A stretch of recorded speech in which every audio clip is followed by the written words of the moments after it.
السلام علیکم ورحمۃ اللہ وبرکاتہ۔ ناظرین، جس طرح ایک انسان کی زندگی میں اس کی ماضی کے کئی ایسے کارنامے ہوتے ہیں جو اس کے لیے باعث فخر ہوتے ہیں، اور اس کی زندگی میں چند غلطیاں بھی ہوتی ہیں جن سے وہ ہمیشہ مستقبل میں بچنے کی کوشش کرتا ہے،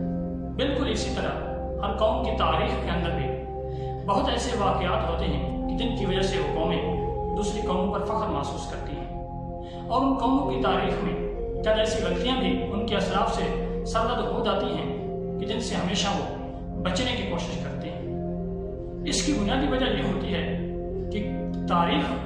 کسی بھی قوم کا ان کے مستقبل کے لیے رہنما ثابت ہوتی ہے۔ تاریخ قوموں کو ان کے مستقبل کے منصوبے، پروگرام اور ان کے مقاصد کے لیے رہنمائی کرتی ہے۔ تاریخ قوموں کو بتاتی ہے کہ تم کون ہو، تمہارے اسلاف کون تھے،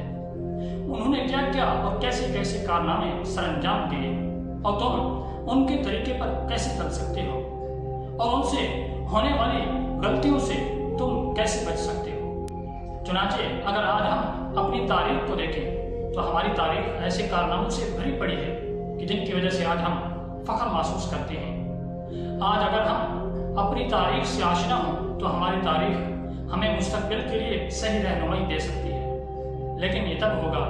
جب ہم اپنے مستقبل کو سنوارنے کے لیے اپنی تاریخ سے آشنا بھی ہوں گے، اور ہمارا مستقبل ہمارے نوجوان ہیں، اس لیے آج ہمیں اپنے نوجوانوں کو اپنی تاریخ سے آشنا رکھنا ہوگا۔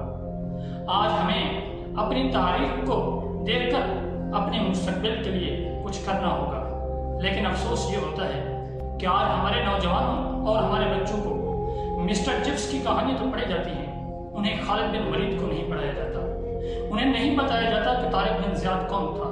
انہیں نہیں بتایا جاتا کہ سلطان محمود غزنوی کون تھا،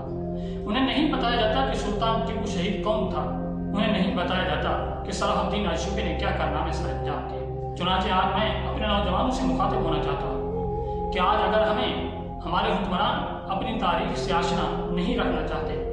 اور وہ ہمیں اپنی تاریخ نہیں پڑھانا چاہتے تو اس کا مطلب یہ بھی نہیں کہ ہم اپنی تاریخ سے خود آشنا نہیں ہو سکتے، بلکہ ہمیں خود محنت کر کے اپنی تاریخ کو دیکھنا ہوگا۔ ہمیں دیکھنا ہوگا کہ ہمارے اسلاف نے کیا کارنامے سر انجام دیے، ہمیں دیکھنا ہوگا کہ ہم اپنی ماضی کی تاریخ سے اپنے مستقبل کے لیے کیسے رہنمائی حاصل کر سکتے ہیں، اور اپنی ماضی کو دیکھ کر اپنے مستقبل کے لیے کون کون سی غلطیوں سے ہم بچ سکتے ہیں، کیونکہ کسی بھی قوم کی تاریخ ان کے مستقبل کا صحیح رہنما ہوتا ہے۔ کیونکہ جو قومیں اپنی تاریخ خود بھلا دیتی ہیں تو تاریخ بھی انہیں اپنی اوراق سے مٹا دیتی ہے۔ اس لیے آج اگر ہم اپنے آپ کو تاریخ کے اندر زندہ رکھنا چاہتے ہیں تو ہمیں اپنی تاریخ سے آشنا ہونا ہوگا، ہمیں اپنے اسلاف کے طریقے پر چلتے ہوئے اپنے مستقبل کے لیے رہنمائی حاصل کرنی ہوگی۔ السلام علیکم۔